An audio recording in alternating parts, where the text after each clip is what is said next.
আপনি এমপি, পার্লামেন্টে আপনি কথা বলেন দেখি আমরা, সেখানে নানা বিষয় আলোচনা হচ্ছে। প্রশ্ন হচ্ছে যে গত 2 মাসে সরকার ঠিক কতটা সঠিক পথে হেঁটেছে, তার পাশাপাশি ভুল পথেও হেঁটেছে, সেই জায়গাটা যদি একটু বলতেন। ধন্যবাদ।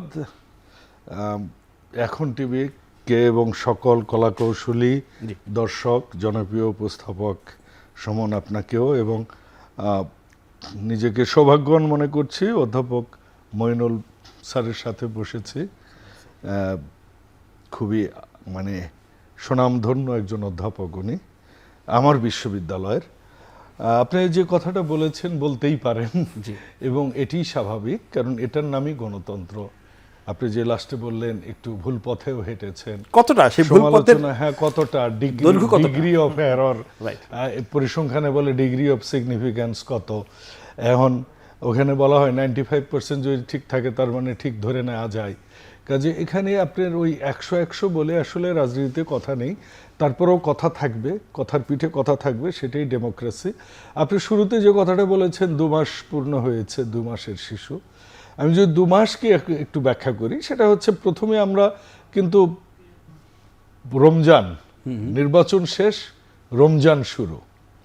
তারপরের যদি আপনি দেখেন যে রমজান শেষ, আমরা সকাল থেকে রাত এবং এমনকি শুক্রবার পর্যন্ত রাত 10টা পর্যন্ত আমরা সংসদে অধ্যাদেশগুলোকে আইনে পরিণত করা।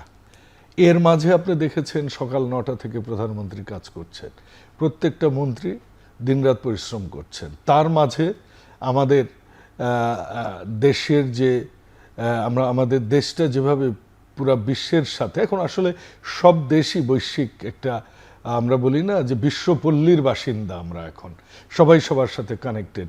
বিশেষ করে আমাদের কানেকশন মধ্যপ্রাচ্যের সাথে আরও বেশি। যেরকম ইউরোপ আমেরিকার উপর আমরা রপ্তানিতে নির্ভরশীল, ঠিক তেমনি আমরা আমদানির জন্য আমরা কিন্তু চায়না এবং মধ্যপ্রাচ্যে তেলের জন্য আমরা নির্ভরশীল।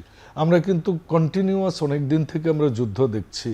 আপনি যদি সেই আরব বসন্ত বলেন, তারপরে আসলো কি, তারপরে এসেছে ইউক্রেন যুদ্ধ, তারপরে কিন্তু সবচেয়ে বড় যে ঘাত এখন যেটা ইরানের পাশে যে হরমুজ প্রণালী, এখন এই হরমুজ প্রণালী কিন্তু বড় একটা তরমুজে পরিণত হয়েছে।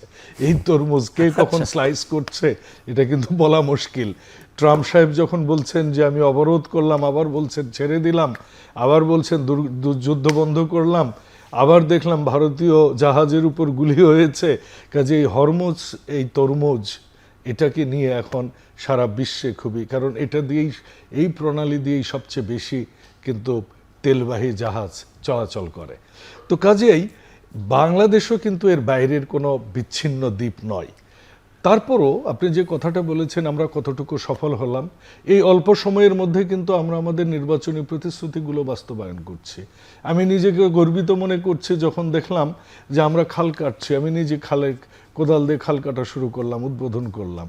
আমরা কিন্তু যা বলেছি যে ফ্যামিলি কার্ড দেয়া, কিন্তু আজকে আমাদের মাননীয় প্রধানমন্ত্রী কিন্তু এখন বগুড়াতে ফ্যামিলি কার্ড দিচ্ছেন। আমরা কৃষক কার্ড দিলাম, শুরু করলাম, উদ্বোধন করলাম আমরা আপনার টাঙ্গাইলে।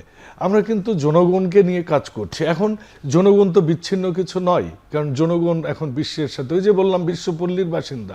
তাহলে এই সমস্যাটা তো বিএনপির ক্রিয়েটেড না। তারপরও গত 18 মাসে যেভাবে পেয়েবলগুলোকে হেজিং করা হয়েছে, বাংলায় যদি বলি মানে পাওনাদারের টাকাগুলো আমরা না দিয়ে আমরা যেভাবে এগুলাকে বিলম্বিত করেছি, এটার একটা চাপ।